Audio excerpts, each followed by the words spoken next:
इकबाल नगर में खाद माफिया सरगर्म। किसान सुबह से लेकर शाम तक पैसे हाथों में लेकर जलीलो ख्वार हो रहे हैं।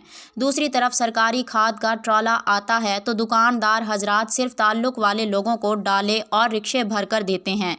इसी पर मज़ीद बात कर लेते हैं अपने नुमाइंदे इरशाद अहमद मुग़ल से। जी इरशाद अहमद, आगाह कीजिएगा। जी बिल्कुल, तफसीलात के मुताबिक अड्डा इकबाल नगर में खाद माफिया सरगर्म। किसान सुबह से लेकर शाम तक पैसे हाथों में लेकर जलीलो खवार हो रहे हैं, लेकिन खाद नहीं मिल रही। माइया सुबह दिया जलील हो रहे हैं, एक बोरी नहीं दे रहे। रेट की ना रेट है ना 1780 रुपया ले रहे हैं। एक ना ला रहे हैं ये भी इन्हें तू पर लवांगे तो पता लगेगा। कहते नहीं मिलनी नहीं, साड़ी है ही नहीं।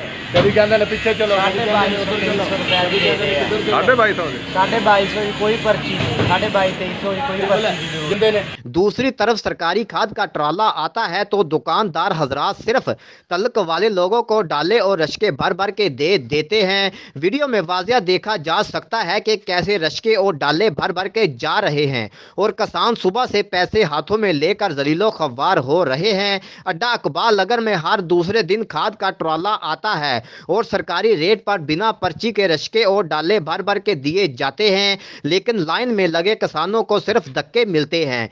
खाद सिर्फ तल्लक और सिफारिश पर ही दी जाती है। किसानों की असिस्टेंट कमिश्नर चीचा वतनी और डिप्टी कमिश्नर साहिवाल मोहम्मद अवैस मलिक से खाद माफिया के खिलाफ नोटिस की अपील। जी।